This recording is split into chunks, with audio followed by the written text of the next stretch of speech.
अभी आया एक वावड़ा देवबंदी अरशद मदनी, कौन था वो खबीस, महमूद मदनी, जिसने अभी कहता है खबीस कि वो आरएसएस वाले जो कहते हैं कि हिंदू राष्ट्र होना चाहिए, अरशद है ना खबीस, हाँ, मुंह देखो, रात में देखो तो सुबह इस्तिंजा ना आए।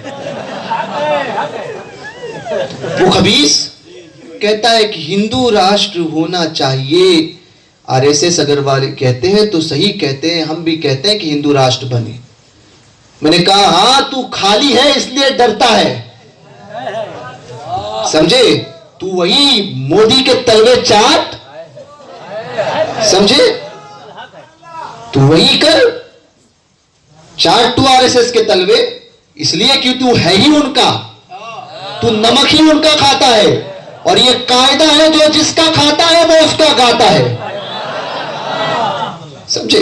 तूने खाया ही, तूने क्या, तेरे बाप दादा भी वही खाते आए, अंग्रेजों के तलवे चाटते आए, अंग्रेजों के हाथ पे बिकने वाले दल्ले और दल्लालों, तुम हमें सिखाओगे। बोले हिंदू राष्ट्र बनना चाहिए। हिंदू राष्ट्र के मानी अगर वो ये है कि हिंदुस्तान में रहने वाला हिंदी है और हिंदी से हिंदू है तो हिंदू राष्ट्र। मैंने कहा चुप बैठ, जरा खामोश रहे, ख्वाजा के दीवाने अभी भी मौजूद हैं।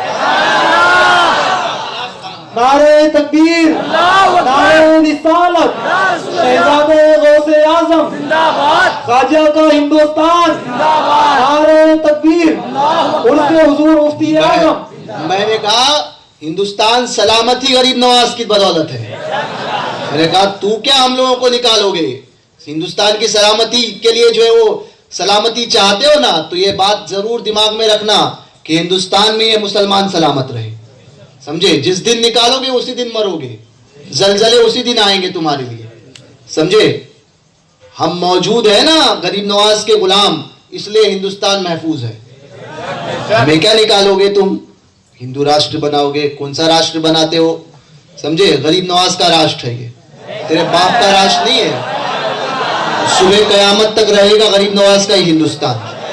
तू बनाते रहे, प्लानिंग तू बनाते रहे, काम गरीब नवाज करेंगे, समझे। तुम अपनी खुफिया अपने मक्र करते रहो, हैं, अल्लाह पाक खुफिया तदबीर करने वाला है? तुम्हारे मक्र से कुछ नहीं होता। हिंदुस्तान की तकदीर शहंशाह हिंदुस्तान गरीब नवाज के हाथ में है, समझे।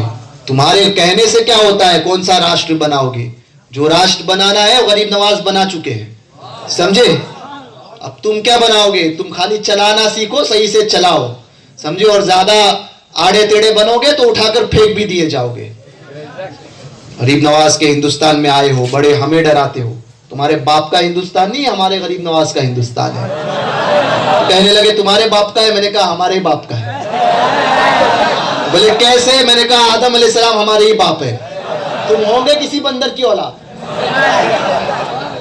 हम आदम की औलाद है, आदमी है, समझे।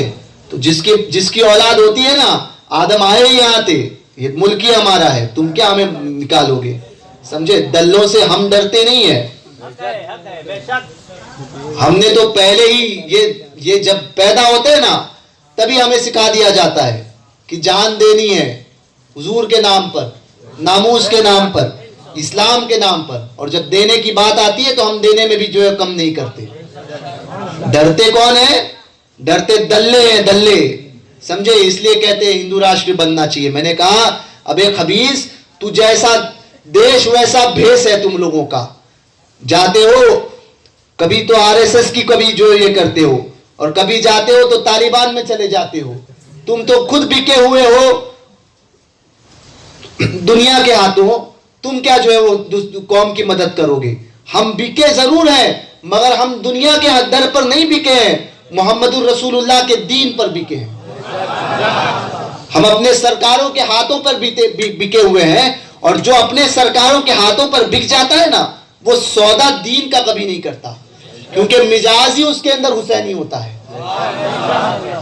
बैत करते हैं बिकने के लिए, बैत के एक मानी ये भी है कि हुसैनी मिजाज लेते हैं।